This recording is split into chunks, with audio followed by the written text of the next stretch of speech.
Muy buenos días, muchas gracias, Andrea. Bienvenidos, amigos de la prensa que están cubriendo con mucho interés esta recta final del proceso electoral que culmina el próximo 2 de febrero, donde los costarricenses en 82 cantones van a poder votar y así definir cuál va a ser el gobierno local que administrará los intereses de su comunidad durante los próximos 4 años. El día de hoy tenemos un tema importante que siempre despierta mucho interés de la prensa y de la ciudadanía, y es lo relativo a cómo, una vez que se emitan los sufragios, esos datos llegan al Tribunal Supremo de Elecciones y se los ofrecemos a la prensa y a la ciudadanía debidamente consolidados. Y para ello nos acompaña hoy don Denis, principal responsable de tecnología en la institución. Muy buenos días. El próximo domingo, al ser las 6 de la tarde, se cerrarán todas las juntas receptoras de votos y a partir de ese momento, en las 5.755 juntas, empezará el escrutinio provisional de los resultados de la elección.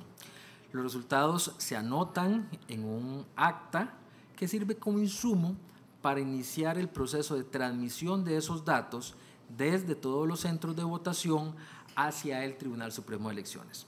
2.447 personas dispuestas a lo largo y ancho de todo el país estarán las encargadas de realizar la transmisión.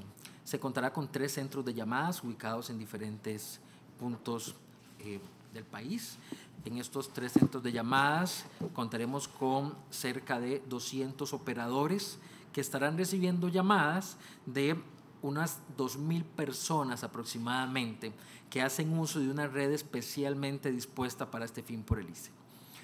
Tenemos también 375 personas equipadas con dispositivos móviles, sean estos smartphones o computadores portátiles, que enviarán de forma directa la información digitándola desde el mismo centro de votación. Estarán ubicados en los centros de votación que tienen mayor cantidad de juntas receptoras de votos.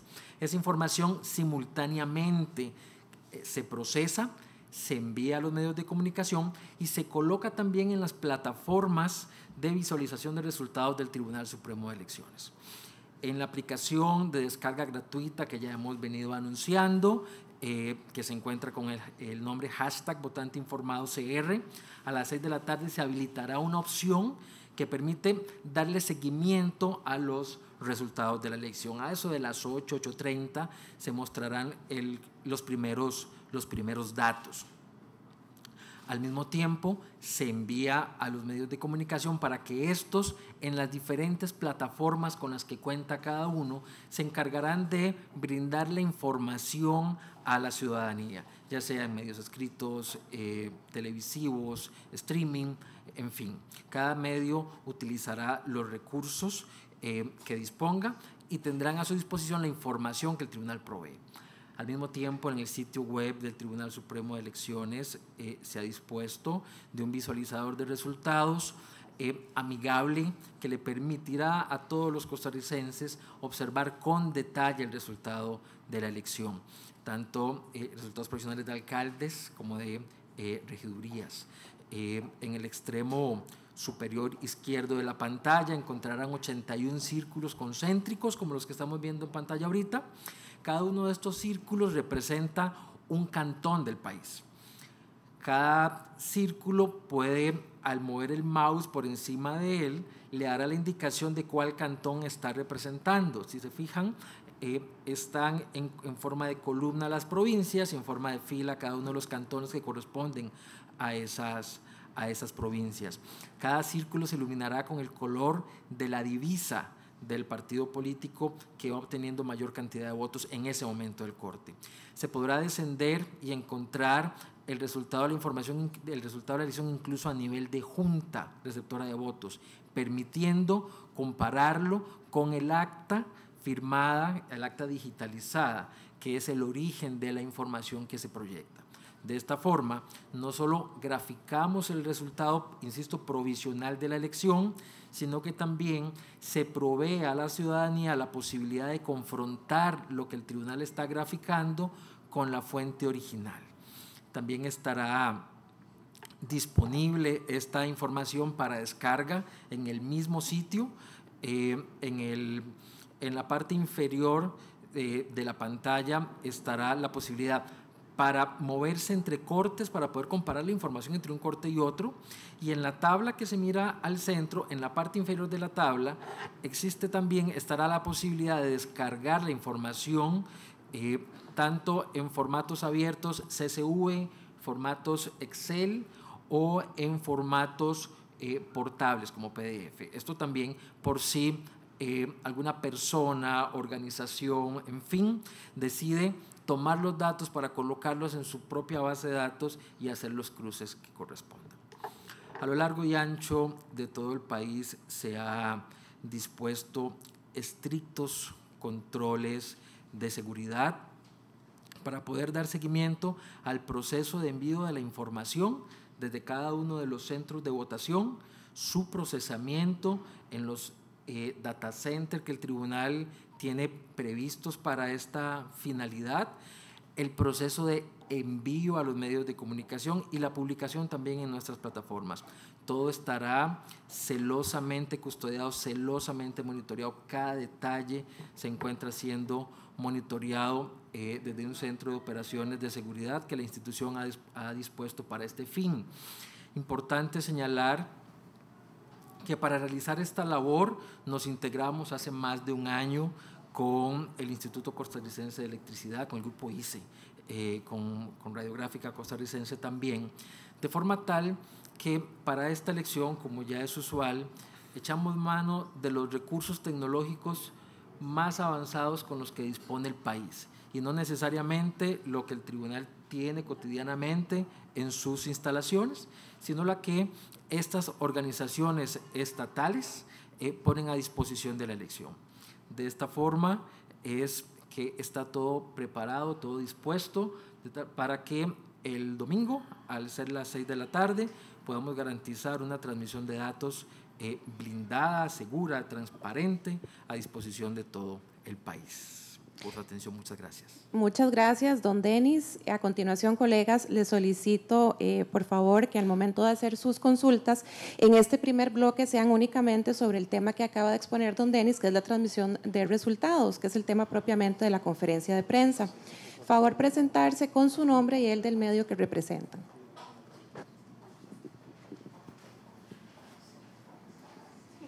Buenos días, señores autoridades del tribunal. Yo soy Sofía Chinchilla del periódico La Nación. Mis consultas, don Denis, es para precisar primero las personas encargadas de la transmisión de datos. Si usted me pudiera especificar en calidad de qué transmiten esos datos. ¿Son funcionarios del tribunal? ¿Cómo se acreditaron? ¿Son funcionarios de partidos? Para precisar eso.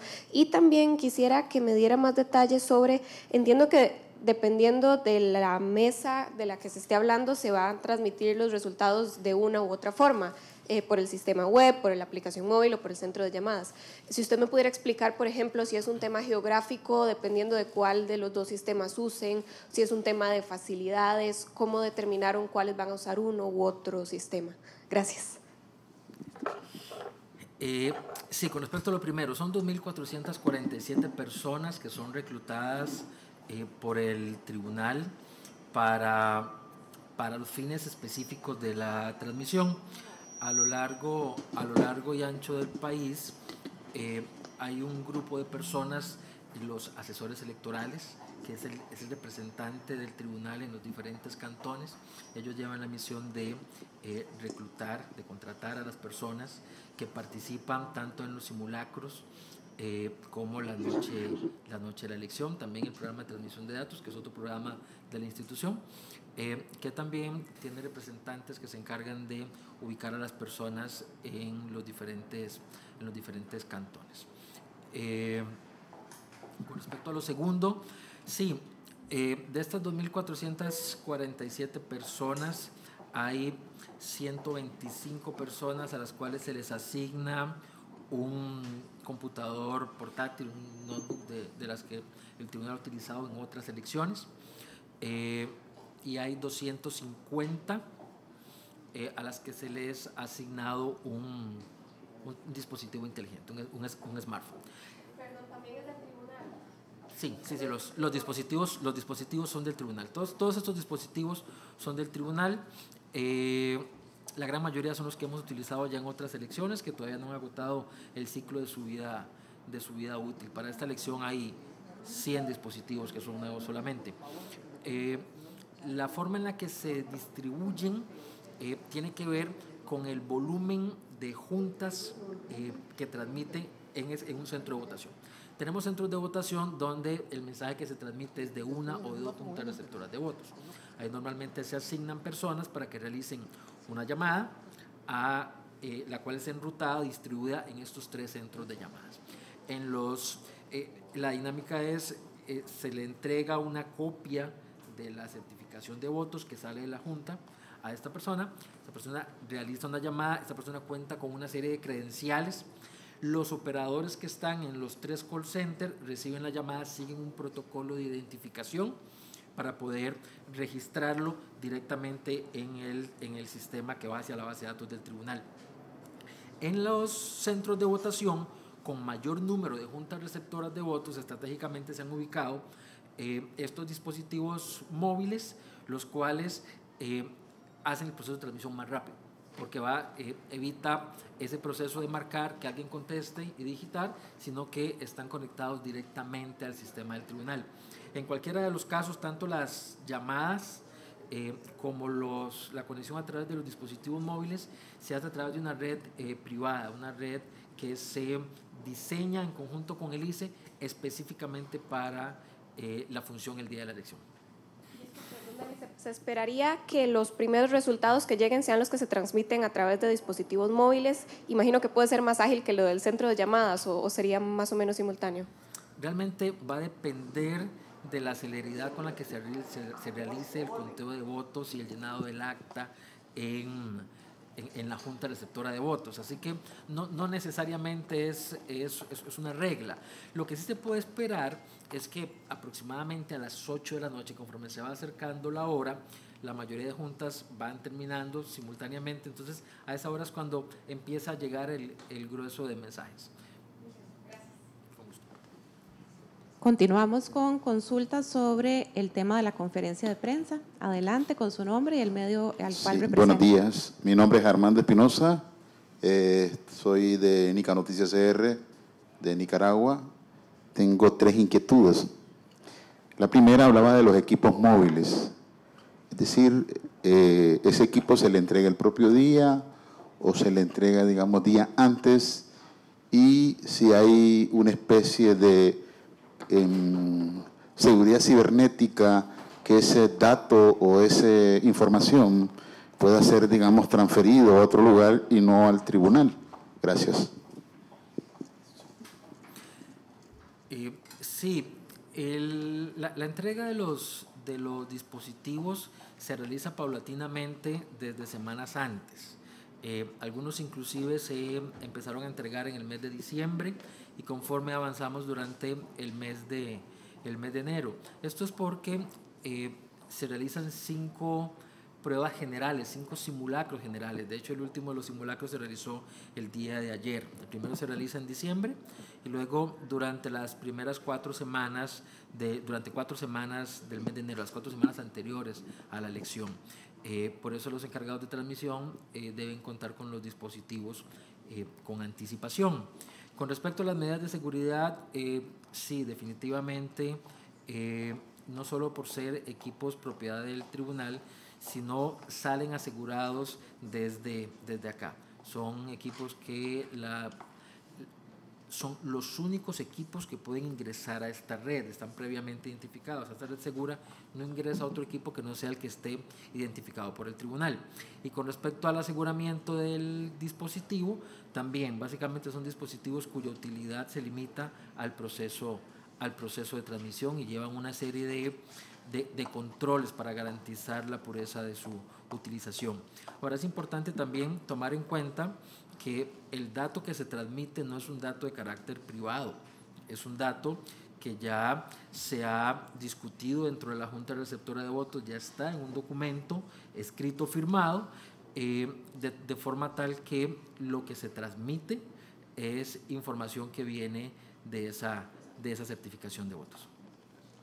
Permítame meter la cuchara para terminar de redondear esta explicación. Recordemos que los representantes de los partidos que participan en ese escrutinio provisional cuentan y se retiran con copia de esa certificación.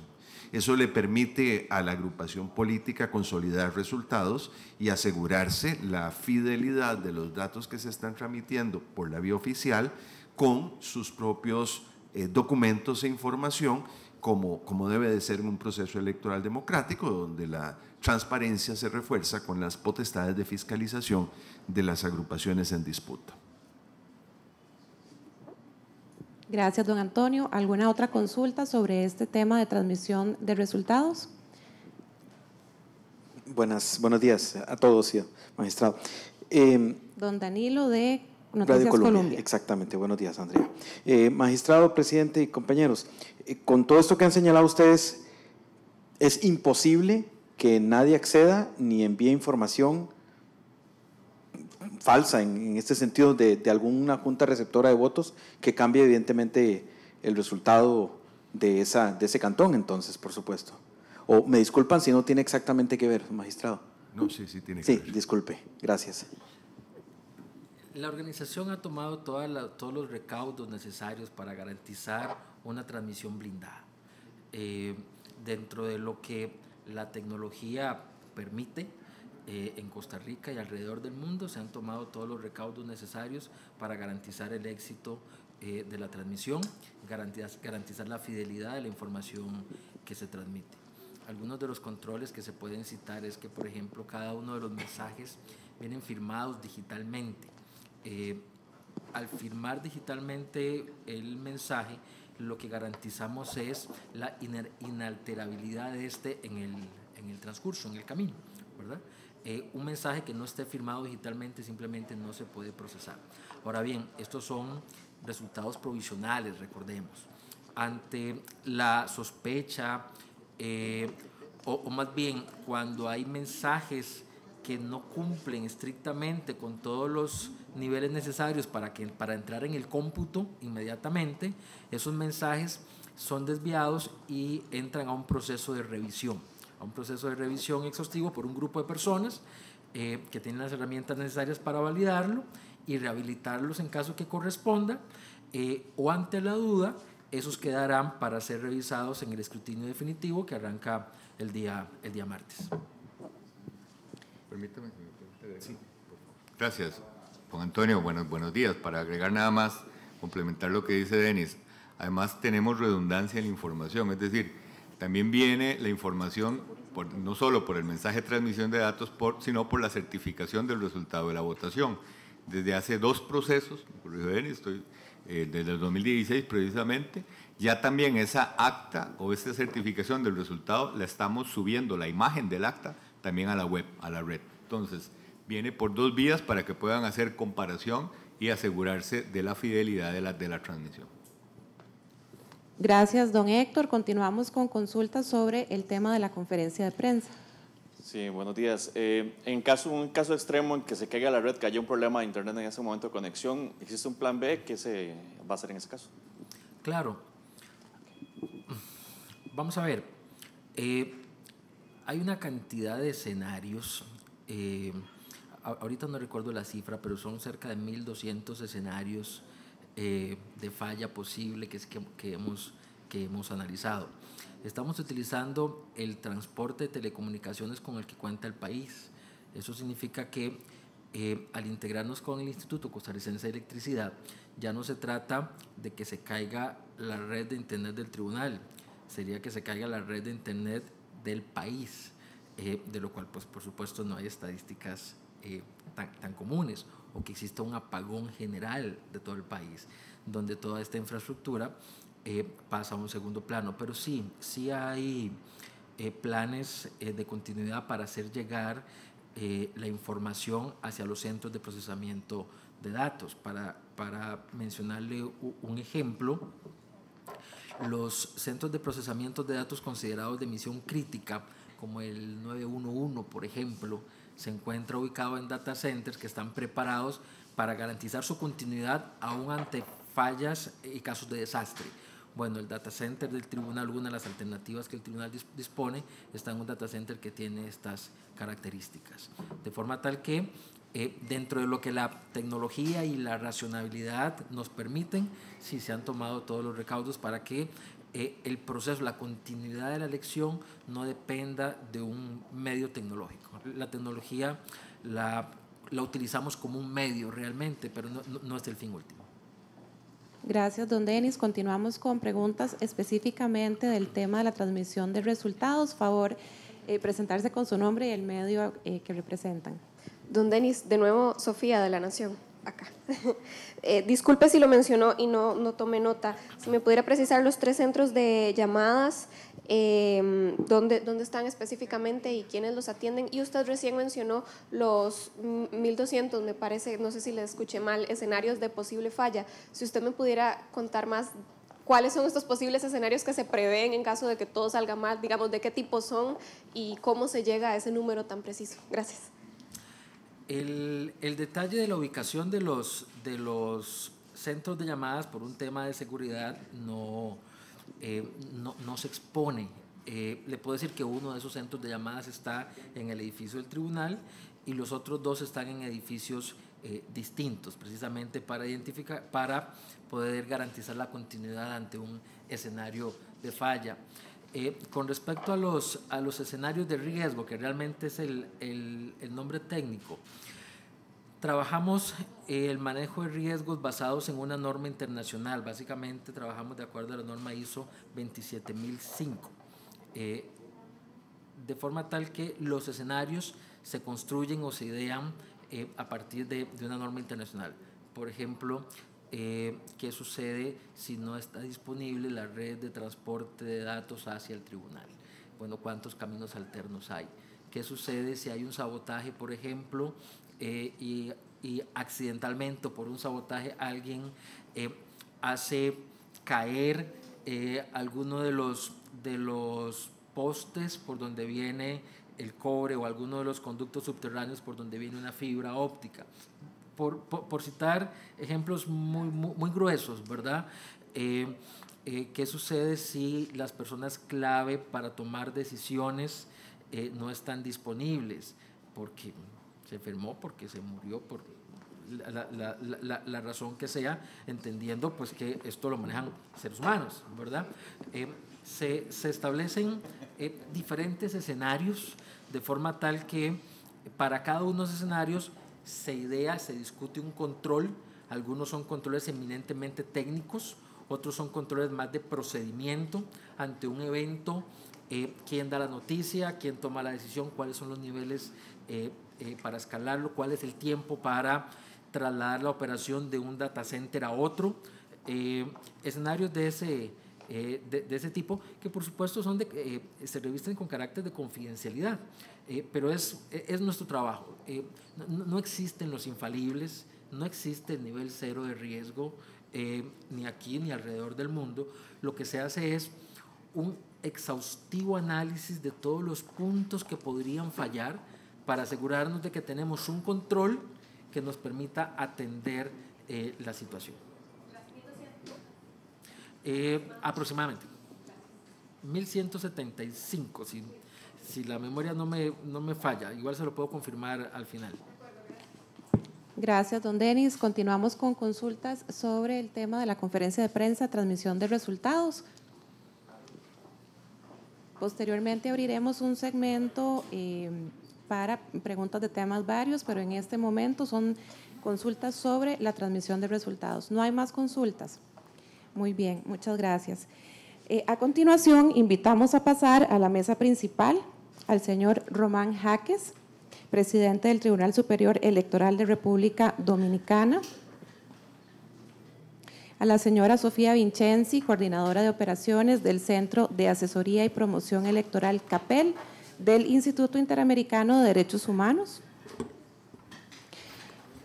El señor Román Jaques nos acompaña hoy en representación de la misión de observación de la Unión Interamericana de Organismos Electorales, UNIORE, de la que CAPEL es su secretaría técnica. De seguido, don Antonio les da la bienvenida. Muchas gracias. Decía en una pasada conferencia de prensa que el Tribunal Supremo de Elecciones de Costa Rica no solo tolera y permite la observación internacional y nacional de sus comicios, sino también que la alienta. Entiende que esa mirada externa e imparcial contribuye a fortalecer la confianza de la ciudadanía en la correcta gestión administrativa de las elecciones, que es un factor invaluable en estos procesos de renovación de autoridades, ya sean locales o nacionales. Tenemos, aparte del grupo de la OEA, otro grupo muy importante de gente que nos acompaña, de gente que pertenece o representa a los organismos electorales de las Américas, organismos que están agrupados en diferentes asociaciones, tanto una que es de Centroamérica y el Caribe, otra de la zona de América del Sur, y finalmente la Unión Interamericana de Organismos Electorales, que integra a todas las Américas. De esas asociaciones, de la Centroamericana y del Caribe, conocida como el Protocolo Etical, y de UNIORE, el Tribunal Supremo de Elecciones es miembro, y así como nosotros o nuestros representantes han acudido a observar elecciones a lo largo y ancho de este continente, pues nosotros también alentamos a que vengan estas personas en una misión oficial para también hacer observación del proceso electoral. Para referirse a esto, le doy primero el uso de la palabra a doña Sofía. Muy buenos días. Muchas gracias al Tribunal Supremo de Elecciones por permitirnos estar aquí compartiendo con la prensa y contándoles un poco de qué se trata esta misión de observación de la Unión Interamericana de Organismos Electorales. Voy a irme unos años para atrás para que ustedes conozcan a dónde nacen estas misiones de observación, pero sobre todo el papel tan importante que ha tenido el Tribunal Supremo de Elecciones a lo largo de estos 35 años, desde que se creó la primera Asociación de Organismos Electorales del continente. Y fue en 1985, en un contexto donde los organismos electorales de Centroamérica estaban enfrentando una situación que tenían que empezar a organizar elecciones y muchos de ellos ni siquiera tenían documento de identidad. En ese momento y a raíz, en el marco de estas asociaciones de organismos electorales, se crea la figura de observador electoral, pero con un sentido de cooperación horizontal entre los organismos. Y eso es lo que facilita que el Tribunal Supremo de Elecciones se vuelque donde los organismos electorales pares de Centroamérica a darle la cooperación. Así que quiero resaltar eso porque es importante el papel que el Tribunal Supremo de Elecciones de Costa Rica ha tenido en el desarrollo y consolidación de muchos organismos electorales de la región. Se crea la Asociación de Organismos Electorales de Centroamérica y el Caribe en 1985, del cual el Tribunal Supremo de Elecciones es organismo fundador. Se crea la Asociación de Organismos Electorales de América del Sur, Protocolo de Quito, en el 89, y es en el 81 que se crea la Unión Interamericana de Organismos Electorales. Como les dije, son misiones de observación que lo que hacen es promover la cooperación horizontal. Como están integradas entre pares, es tan importante el informe que le dejen al organismo electoral anfitrión como lo que los organismos electorales aprenden de los procesos que van a observar. Eso es fundamental. Y a través de todos estos años, como les digo, el Tribunal Supremo de Elecciones de Costa Rica ha sido un organismo que ha promovido la consolidación de los procesos electorales y el fortalecimiento de los organismos electorales de la región. Esta es la misión 315 de la Unión Interamericana de Organismos Electorales. Nosotros somos el Centro de Asesoría y Promoción Electoral programa especializado del Instituto Interamericano de Derechos Humanos, somos la Secretaría Ejecutiva y desde aquí, desde Costa Rica, colaboramos a nivel de las Américas a coordinar y a organizar estas misiones de observación, dependiendo de las solicitudes que cada uno de los organismos electorales miembros nos hagan de colaboración. Es importantísimo tener en cuenta que estas son misiones técnicas, no son misiones políticas. El informe que nosotros hacemos tiene como único fin colaborar, dar recomendaciones a los organismos electorales para mejoras en los futuros procesos electorales, pero también reconocer lo que hacen, los avances y la consolidación de procesos que van teniendo a través del desarrollo de algunas etapas. Por ejemplo, y lo voy a decir aprovechando que está aquí el señor Denis Cascante, Costa Rica se ha convertido en un ejemplo en temas de tecnología electoral. Y es un organismo electoral que ha sido, que es muy solicitado tanto a nivel de su director como de sus funcionarios. Realmente es un ejemplo y hemos desarrollado de manera, en proyectos de cooperación horizontal, proyectos muy importantes con otros países del área. Aquí nos acompaña el presidente Román Jaques del Tribunal Superior Electoral de República Dominicana. El presidente Jaques forma parte del comité en su condición de presidente del Tribunal Electoral de República Dominicana, del Comité de Coordinación y Seguimiento de la UNIORE, y es el organismo electoral que va a ocupar la presidencia junto con la Junta Central Electoral de República Dominicana de esta Unión Interamericana de Organismos Electorales a partir de este año. El doctor Jaques tiene una vasta experiencia, ha sido jefe de misión en otros procesos electorales, y así que yo le paso la palabra al presidente Jaques para que les cuente qué es la observación electoral de esta asociación. Permítame, don Román, simplemente terminar de redondear la magnífica presentación que ha hecho Sofía, poniendo de relieve que el protocolo de Tikal fue la primera asociación de organismos electorales de la historia del planeta. Hoy por hoy tenemos asociaciones similares en todo el planeta, en todo el mundo, pero la primera, la pionera y el referente inexcusable siempre ha sido el protocolo de Tikal. Y ahora sí, don Román, que encabeza y preside la justicia electoral dominicana, bienvenido, estimado amigo, gracias por acompañarnos. Muchas gracias, señor presidente. Muchas gracias a los miembros de la mesa principal, a los miembros de la prensa. Primero, saludar nuevamente el afán de transparencia protagónica que ha llevado este Tribunal Supremo de Elecciones de Costa Rica en la observación internacional electoral en lo que llama sabiamente doña Sofía esta cooperación horizontal internacional. En esta ocasión, UNIORE tiene una misión que, como ya se ha destacado, tiene un objetivo de plantear recomendaciones y sugerencias, si las hubiere, en este proceso eleccionario municipal que va a vivir Costa Rica. Es una observación técnica, y esto es importante destacarlo, no es una observación política, es una observación de homólogos con un interés de que la integridad electoral siempre sea enarbolada en todos los procesos que viven países como los nuestros. Tenemos 26 observadores de 12 países. Estos son Colombia, El Salvador, Ecuador, Guatemala, Honduras, Jamaica, Nicaragua, Panamá, Perú, Puerto Rico, Santa Lucía y República Dominicana. Unos 26 observadores, miembros de órganos electorales, presidentes, expertos electorales. Tendremos como misión hacer una ruta de despliegue por 5 zonas estratégicas, como son San José, Heredia, Alajuela, Cartago y Zona de los Santos.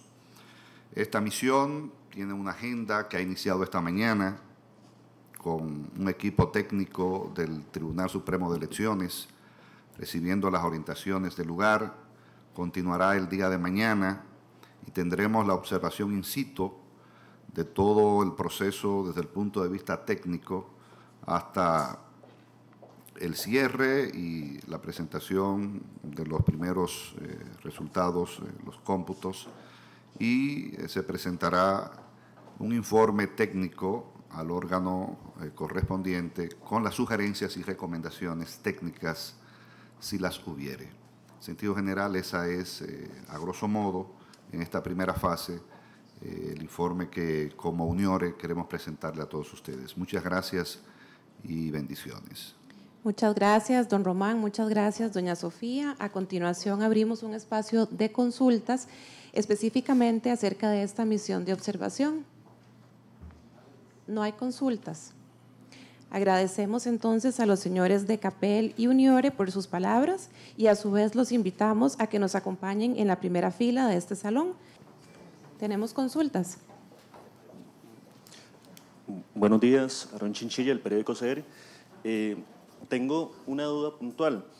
En los últimos días se ha mencionado en distintos cantones del país sobre si se vota por algún partido en específico, se va a dar otorgamiento de becas, bonos de la vivienda, ayudas económicas, ayudas socioeconómicas.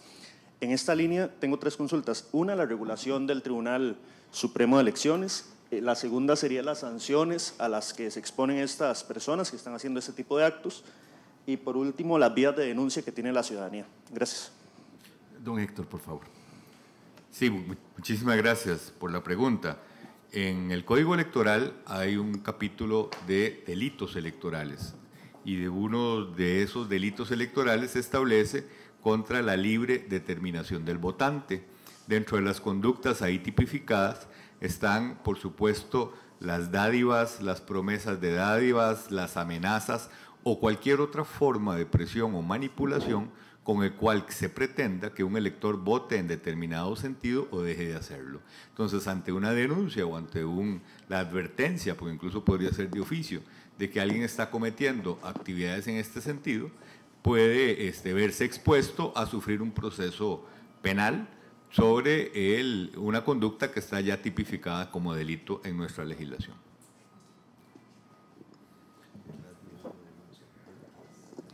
Las vías de denuncia, las vías de denuncia son amplias. Por ejemplo, ya habíamos mencionado acá la aplicación para teléfonos inteligentes, el voto informado CR. Ahí hay una parte, por medio de esa aplicación pueden denunciar. Tenemos un call center, también una línea telefónica gratuita, el 800 elector, también por medio de esa llamada nos pueden denunciar, pero también puede ser por correo electrónico, puede ser por escrito dirigido al tribunal, a nuestras regionales, etcétera. Son varias las vías de denuncia. Inmediatamente que nosotros recibamos la denuncia, pues si es necesario pasar a investigación preliminar, se va a pasar, y en el caso de que se logre determinar la posible comisión de ese tipo de conducta delictiva, pues se pasaría el asunto a conocimiento del Ministerio Público. Agrego que desde luego los ciudadanos también pueden dirigirse directamente a las autoridades judiciales, al OIJ o a la Fiscalía, al Ministerio Público, porque se trata de delitos de acción pública que podrían también canalizarse directamente con las autoridades judiciales. Cuando las conductas son faltas electorales sancionadas con multa, esa sí corresponde al tribunal imponer la sanción, justamente al director general del registro electoral, con recurso ante los magistrados del tribunal, pero tratándose de delitos electorales, también puede direccionarse sin intermediación del organismo electoral a esas autoridades judiciales. Gracias, don Antonio. A continuación, Alex Jiménez de Extra TV 42 con su consulta. Gracias, muy buenos días. Me gustaría saber, en el tema de recepción de datos, don Héctor, si se han estado haciendo algunas pruebas con estas 3 que señala el comunicado, y también me interesa saber cuántas denuncias al día de hoy está manejando el Tribunal Supremo de Elecciones, si ya tienen algún dato, a cuánto se le ha estado dando trámite, por ejemplo, y cuáles han sido las más comunes. Cito un ejemplo, el caso, no sé, de un aspirante alcalde que utilice una iglesia para hacerse promover y demás. ¿Cuántas de estas han recibido y a cuántas se les ha dado trámite? Gracias. Vamos a permitirle a don Denis que se refiere específicamente a lo de transmisión de resultados, y luego la otra pregunta sí será atendida por don Héctor. Sí, señor, se han realizado 5 pruebas generales, 5 simulacros, el primero en diciembre y las 4 semanas anteriores a la elección. De hecho, el último se realizó el día de ayer, y en ese simulacro se realizó transmisión del 78.2% del total de las juntas receptoras de votos, 4.499 para ser precisos. Esto significa que en los simulacros cerca de 2.000 personas han estado participando por los 3 medios que mencionamos. Gracias. Sí, muchas gracias, don Alex. La cantidad exacta se la hago llegar porque sí hemos estado recibiendo bastantes denuncias, dependiendo de la fecha en que estemos moviendo el proceso. Muchísimas de esas denuncias tienen que ver con temas de propaganda electoral, es decir, desde vallas o publicidad colocada en sitios no autorizados, sitios prohibidos, por ejemplo, edificios públicos, hasta, como usted menciona, denuncias sobre la idea de que se está infringiendo la prohibición de valerse de motivos religiosos para hacer propaganda político-electoral. A todas, por supuesto, se les da el estudio correspondiente, se les hace el trámite. Las que más comúnmente hemos pasado allá a la inspección electoral para efectos de investigaciones administrativas preliminares, por ejemplo, tienen que ver con sondeos de opinión o encuestas que se han difundido y que habían sido realizadas por empresas o entidades que no habían sido previamente registradas ante el tribunal. Al Cuerpo Nacional de Delegados también le hemos dado parte de toda la publicidad puesta en sitios prohibidos para que haga las gestiones pertinentes para el retiro a la mayor brevedad de esa propaganda. Igual la de motivos religiosos las hemos analizado. Le puedo decir, si mi memoria no me engaña, que la gran mayoría de esas se han descartado. Y también ahora en este momento, por ejemplo, estamos recibiendo bastantes consultas, pero también denuncias por prohibiciones contra la veda de propaganda político-electoral. En muchos casos, tal vez porque se desconoce, por ejemplo, la diferencia entre propaganda e información política. Por ejemplo, han denunciado que en un programa de radio específico ha participado algún aspirante o algún candidato. Entonces, ahí se les encausa. Igualmente sobre aspectos que no necesariamente no están dentro de la veda, por ejemplo, vallas publicitarias, por ejemplo, perifoneo, etcétera. Entonces, eso las encauzamos. Como le digo, conforme va acercándose el día de la elección, también va aumentando la cantidad de denuncias que recibimos por los diferentes medios y todas las estamos procesando. Entonces, con mucho gusto le puedo hacer un corte a la fecha más reciente, al día de hoy o ayer, de cuántas han ingresado y cuántas ya se han pasado a la inspección electoral para una investigación administrativa preliminar. Gracias, don Héctor. A continuación, la consulta de Tomás Gómez, del Observador. Hola, buenos días. Yo quería preguntarle si podemos describir cuál es el proceso después de que el domingo lleguen los primeros resultados. ¿Qué es lo que sigue acá en el tribunal hasta que los 82 alcaldes estén formalmente electos y puedan asumir en mayo? Gracias. Voy a contestarle yo directamente. Una vez que las juntas concluyen su escrutinio definitivo y hacen la transmisión de resultados a través de los procedimientos y plataformas que explicó y detalló don Denis, viene un proceso que es el traslado de todo ese material a la sede central del Tribunal Supremo de Elecciones. ¿Y para qué? Para arrancar el día martes a las 9 en punto de la mañana el escrutinio definitivo que es a cargo del Tribunal Supremo de Elecciones y que es el que determina ya a ciencia cierta cuál fue el resultado de la elección en sus números en las diferentes circunscripciones cantonales y distritales que están involucradas en este proceso eleccionario, para que una vez que ello se haya concluido, y estimamos que duraremos unas 3 semanas en ese escrutinio definitivo, resuelta cualquier impugnación que presenten los interesados, estaríamos hacia el mes de marzo haciendo las declaratorias de elección para que las nuevas autoridades municipales asuman en mayo de este año. Haremos en el ínterin una ceremonia de entrega de credenciales, no a todos los funcionarios porque son más de 6,000, pero por lo menos a los más representativos. Generalmente lo hacemos con los alcaldes electos. Ese es digamos, la ruta que tenemos por delante del 2 de febrero. ¿El escrutinio que consiste? ¿Hay un reconteo de todas las mesas? ¿Qué casos se revisan, qué no? ¿Cómo está esa situación? Sí, el escrutinio definitivo a cargo de los magistrados es una revisión del material electoral y una constatación del resultado acreditado ante las juntas. El recuento voto a voto y la revisión de la calificación que le dio la Junta se da en hipótesis de excepción. ¿Cuáles son esas hipótesis de excepción? Por ejemplo, cuando la certificación tenga datos que son manifiestamente inconsistentes, por ejemplo, que señale mayor cantidad de votantes que los electores asignados a la Junta. Ese sería un supuesto. También cuando se presente una reclamación en términos de demanda de nulidad o de recurso de apelación y la diligencia del recuento sea necesario en el marco de esas diligencias ya de tipo jurisdiccional. También cuando el padrón registro de la Junta se haya extraviado o no se haya utilizado óptimamente, o consten en él observaciones que a juicio del magistrado que preside la mesa de escrutinio, que son 5, dicho sea de paso, torne necesario un examen más detenido y detallado de lo acontecido en esa Junta Receptora de Votos. Y finalmente, la cuarta causal de recuento total es cuando no ha habido una fiscalización partidaria óptima en la Junta Receptora de Votos. ¿Cuándo entendemos que se da esto?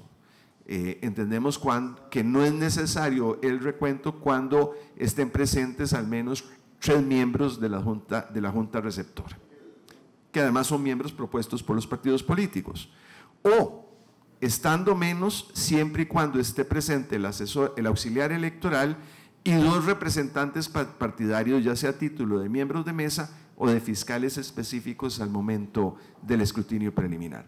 Si no se da alguno de estos 2 supuestos, el reglamento respectivo entiende que la fiscalización no fue óptima y que por tanto corresponde a los magistrados no solo revisar el padrón registro y la certificación correspondiente, sino abrir los sobres con los votos, revisar que hubieran sido correctamente adjudicados a las diferentes agrupaciones y sumarlos y eventualmente corregir cualquier error de la Junta Receptora de Votos.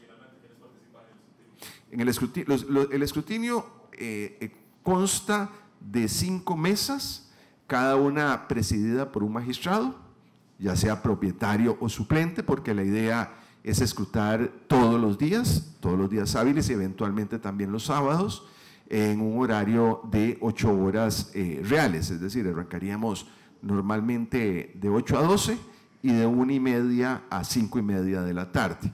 Cada magistrado además cuenta con más de 10 funcionarios de la institución que lo auxilian en este examen mesa por mesa, junta receptora por junta receptora de votos, y también están permitidas la presencia de los partidos políticos que participaron en la elección de la junta que se está escrutando, que pueden acreditarse debidamente y que desde luego tendrán amplias facilidades para observar y para eventualmente plantear reclamaciones en el propio acto del escrutinio definitivo.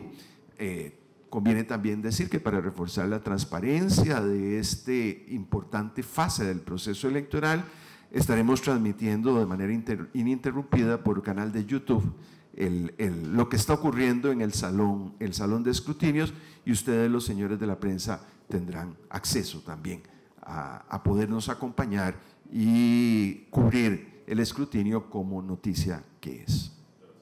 Gracias, don Antonio. Le cedemos la palabra a Sofía Chinchilla de La Nación. Gracias de nuevo. Mis consultas son 3. Bueno, una, don Héctor, yo también le agradecería la información de las denuncias porque le iba a consultar por eso. Les quería preguntar al respecto del tema de la fiscalización que don Antonio recién mencionó sobre la inscripción de miembros de mesa y fiscales. Quisiera saber cómo estuvo el reclutamiento de este año, si hubo suficiente gente, si tuvieron que buscar personas por sus propios medios y si fue más o menos que en otros años, si fuera posible comparar. Y tenía curiosidad también por saber, en el caso del nuevo cantón de Río Cuarto, que será su primera elección municipal, quisiera saber si además del procedimiento proceso que el tribunal ejecuta en todos los cantones del país, si tiene alguna particularidad o algún proceso o trámite adicional que hayan tenido que hacer al tratarse de un cantón nuevo cuyas autoridades serán electas por primera vez, o si todo funciona exactamente igual. Gracias. No, usted las gracias, don Héctor. Sí, muchísimas gracias, Sofía, por su pregunta. En lo que se refiere a miembros de juntas receptoras de votos, la tendencia que hemos venido experimentando, yo diría que desde el año 98 sigue, ¿verdad? Que es una reducción, es decir, cada vez son menos las personas que proponen los partidos políticos. Para esta oportunidad propusieron 24.883 personas. Sin embargo, tuvimos bastantes ausentes a las convocatorias de capacitación y juramentación, de suerte que logramos acreditar o juramentar cerca de 14.000 nada más de miembros partidarios para juntas receptoras de votos. Sin embargo, esto más bien contrasta o es a la inversa con el tema de los fiscales, es decir, cada vez los partidos apuestan más por proponer fiscales y no miembros de mesa. Para las elecciones de 2016, por ejemplo, teníamos, en cuanto a lo anterior, para 2016 habían propuesto en total, que tampoco llegaron todos, pero habían propuesto 30.986 personas como miembros de mesa, y para esta oportunidad, como le digo, fueron 24.883. En cuanto a fiscales, para el 2016 habían propuesto 19.419 personas. Sin embargo, en esta oportunidad propusieron 58.256. Tengamos en cuenta que son más de 20 agrupaciones políticas que aumentaron del 2016 ahora. En cuanto a fiscales, sí, ya estábamos finiquitando la acreditación, que esto implica que el partido hace un carnet, nosotros lo validamos, y estamos llegando a esta cifra, 58.000 acreditados. Ya los últimos han sido de partidos cantonales que nos han traído los carnets respectivos en las últimas semanas y hasta en los últimos días, ¿verdad? Entonces, tenemos esa tendencia, y es por ello que cada vez más pues, es más relevante el programa de auxiliares electorales. Ya tenemos alrededor de 15.000 personas debidamente acreditadas y juramentadas como auxiliares, unos en calidad de contingentes, ¿verdad? Estos son, si alguno no llegara o si alguno se enferma, pues tenemos personas que los podrán sustituir. Y también tenemos funcionarios regulares de la institución que sobre todo nos ayudan como auxiliares, si se quiere, en juntas especiales. Por ejemplo, en las juntas que funcionan en hogares de ancianos. Ahí hay funcionarios regulares de la institución que tienen experiencia. Por supuesto, se les actualiza en todo lo que es el tema correspondiente para que nos colaboren directamente en esos lugares y garanticen el pleno ejercicio del derecho al sufragio de todas las personas inscritas ahí. Dos breves incisos. Quiero reforzar que habrá 2 auxiliares electorales en cada junta receptora de votos. ¿Cuál es el rol del auxiliar? El rol del auxiliar es apoyar a los miembros de las juntas receptoras de votos para que todo se realice de acuerdo a las normas y a los pasos instruidos a las juntas para una exitosa expresión de la voluntad electoral a través del voto de la ciudadanía. Desde luego son nuestros ojos en lo que pasa en cada junta receptora de votos, entonces cumplen también un importante rol de fiscalización de la corrección de la jornada comicial. Y finalmente, si los miembros regulares de la Junta no se presentan el día de las votaciones, están legalmente habilitados para tomar control de la Junta, de suerte que se le va a asegurar a los 3.400.000 electores que las juntas del país se van a abrir todas ellas y que van a funcionar las 12 horas que por ley tienen la responsabilidad de estar abiertas. Y le voy a dar el uso de la palabra a don Denis, que va a corregir un dato que le dio a usted hace un momentito. Las cifras que le estaba dando de memoria, confundí algunas cifras. Cuando le dije 1.175, la cifra es 1.125, pero realmente eso corresponde a la calificación máxima de riesgo. Y los escenarios, que fue lo que usted me preguntó, se analizaron 191 escenarios de riesgo, o sea, 191 escenarios en los que podríamos enfrentar alguna falla o alguna situación que nos haga reaccionar con alguna medida de contingencia. Entonces, perdón, el 125 es como lo más catastrófico que puede pasar con alguno de estos 191 escenarios. Correcto. Okay, gracias. Si me permite un momento. Sí, por favor. Si me acaban ya de actualizar el dato que usted me pedía y el otro que no lo veo, don Alex, a la fecha del corte son 153 denuncias las que hemos recibido en este momento, ¿verdad? Que de alguna manera hemos procesado hasta el momento. De estas, por la plataforma Votante Informado CR son donde se han recibido la mayoría, que son 128. Y el resto, pues por las otras plataformas que tenemos, o como 800 elector y algunas por correo electrónico. Muchas gracias, don Héctor. Continuamos. Perdón, con respecto a la pregunta sobre Río Cuarto, no sé si hay alguna información o no. Disculpe, no capté la pregunta.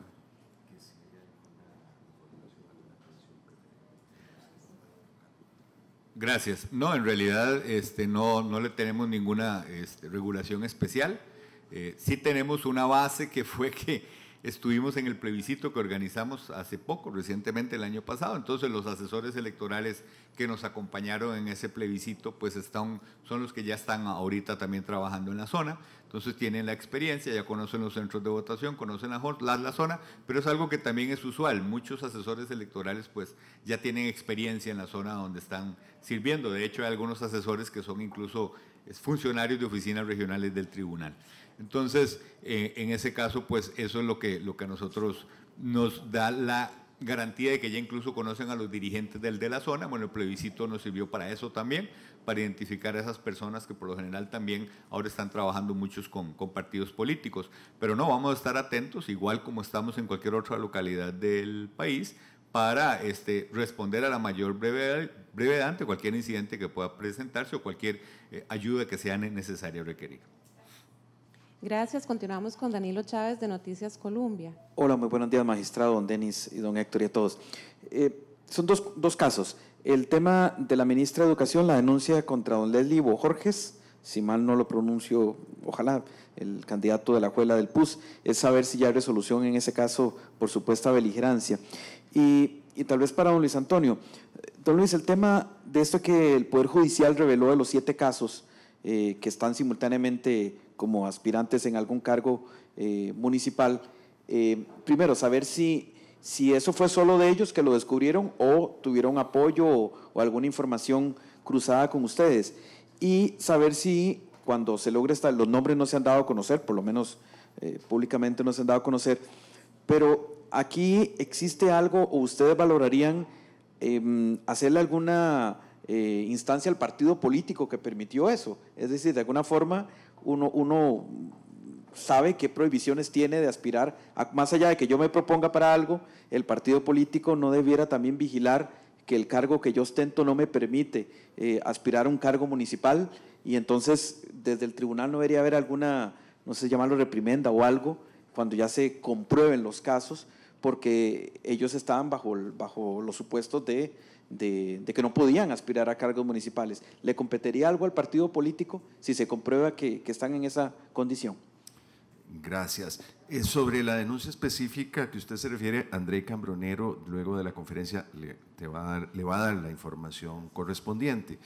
Y también si hay detalles sobre el tema de la beligerancia o la participación, mejor dicho, de funcionarios judiciales en condición de alcaldes. Indudablemente que este es un elemento que podría cobrar relevancia a la hora de hacer las declaratorias respectivas de elección. Es algo que tendrá que ser valorado al momento de dar ese paso como tribunal, y sin perjuicio de la responsabilidad disciplinaria que se está ventilando en expedientes del Poder Judicial, también habría que valorar la pertinencia de las acciones que puedan presentarse ante el propio Tribunal Supremo de Elecciones, en la medida en que la beligerancia política está sancionada no solo con el despido o el cese en el cargo, sino con inhabilitación para ocupar cargos públicos. Así que son 2 fases en las cuales el asunto cobrará relevancia, y finalmente que lo que prevé el ordenamiento son sanciones eventuales y consecuencias para el candidato, pero no para el partido que hizo la postulación. Magistrado, pero ¿y usted cómo lo ve? Que no lo haya para el partido, que de alguna forma presenta las listas ante ustedes. O sea, ¿cómo mira que no haya nada para el partido? Y entendiendo que la persona es consciente de que no podía aspirar. Me pregunto, si la persona ya no queda electa, ¿se olvidó el asunto? ¿O el mero hecho de haberse postulado y el partido permitido, y yo no sé si el tribunal cotejó eso, no le toca cotejarlo, no pasa nada, ¿o qué ocurre? La consecuencia, le repito, es una consecuencia que recae en la persona que cometió esa actividad. En todo caso, el mero hecho de postulación es un acto de participación política que determinados funcionarios públicos tienen absolutamente prohibido, y habría que determinar si esa prohibición recae en un funcionario en particular y la consecuencia que en derecho corresponde previo instrucción del proceso contencioso electoral correspondiente, que es el de la beligerancia política. Evidentemente los partidos deberían de ser más cuidadosos al momento de postulación, máxime que no hay un registro de funcionarios públicos en el país que de manera oficiosa le permita al tribunal hacerlo. Me imagino que en algunos casos puede ser por ignorancia y en otros a sabiendas de que la persona tiene un impedimento. Pero de ahí la importancia de la fiscalización de los adversarios políticos, quienes pueden oponerse a la postulación, ya sea al momento de inscribir la candidatura y también eventualmente al momento de estar por declarar la elección a través de la demanda de nulidad, que permite discutir la idoneidad legal del candidato para asumir ese eventual puesto. Gracias, don Antonio. ¿Alguna otra consulta de temas varios? ¿No hay más consultas, don Antonio?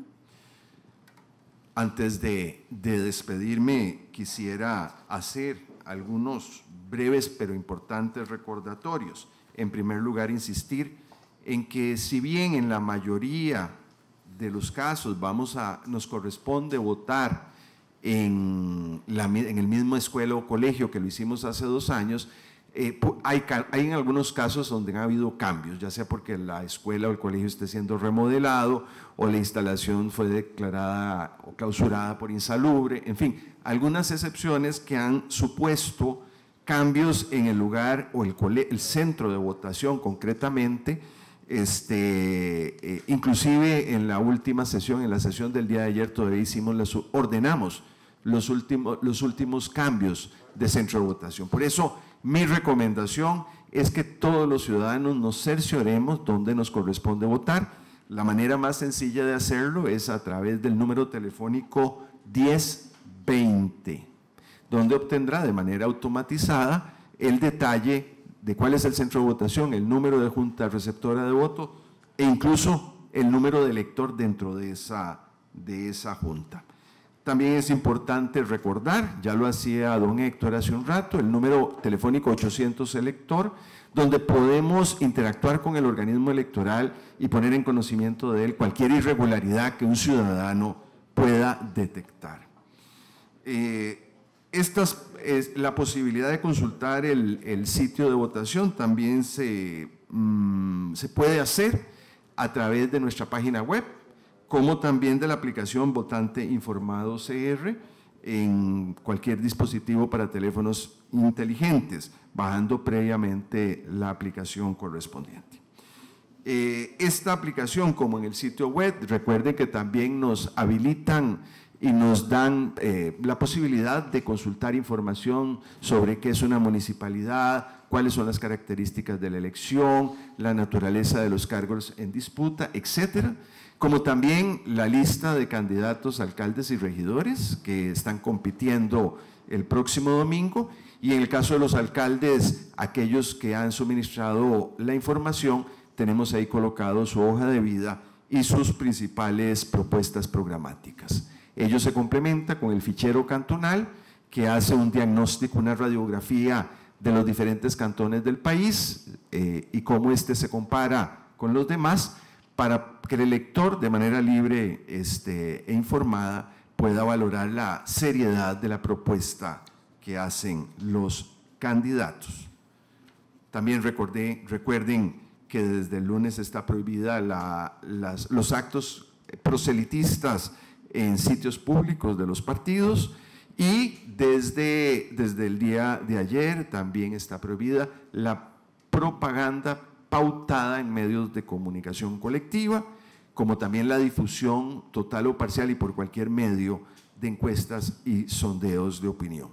También recuerdo a los funcionarios públicos las prohibiciones de participación política que el Código Electoral estipula. Significa que a todos los funcionarios públicos les está vedado participar en discusiones y trabajos políticos en horas laborales, como también usar su cargo para favorecer o perjudicar a una agrupación política.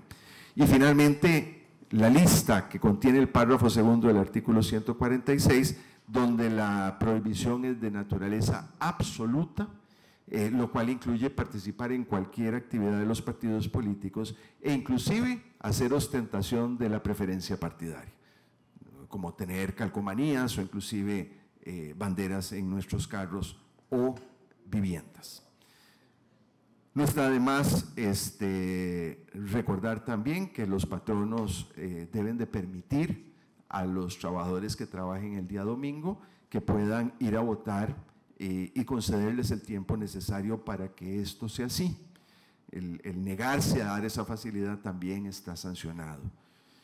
Y por último, y no menos importante, insistir en este llamado a que todos nos incorporemos como votantes el próximo domingo y de esta manera colaboremos a escoger a las mejores mujeres y a los mejores hombres que regirán los destinos de nuestra comunidad, de nuestros barrios, de nuestros pueblos durante 4 años más. Vivamos de cerca estas elecciones e incorporémonos en esta importante decisión. Para el elector es muy importante recordar que se vota entre 6 de la mañana y 6 de la tarde, son 12 horas, preferiblemente temprano, porque apenas den las 6 ya no podrán votar ni siquiera los que estén haciendo fila, que para hacerlo es indispensable portar la cédula de identidad en buen estado y vigente o con al menos o con no más de 1 año de vencida. Es indispensable este documento de identidad. Tendremos abierto las instalaciones, inclusive el próximo domingo, para que puedan reponer aquellos documentos que se hayan extraviado. Y finalmente, el comportamiento en la Junta Receptora de Votos. No se permite personas bajo la influencia de drogas o en estado de embriaguez. Segundo, debe el votante asegurarse que le den la papeleta abierta para estar seguro de que no está premarcada, y también que aparezca firmada en el dorso por los miembros de la Junta Receptora de Votos. Ya en el recinto secreto, abstenerse de usar teléfonos, tablets o cualquier dispositivo para fotografiar el voto. Eso anula su sufragio.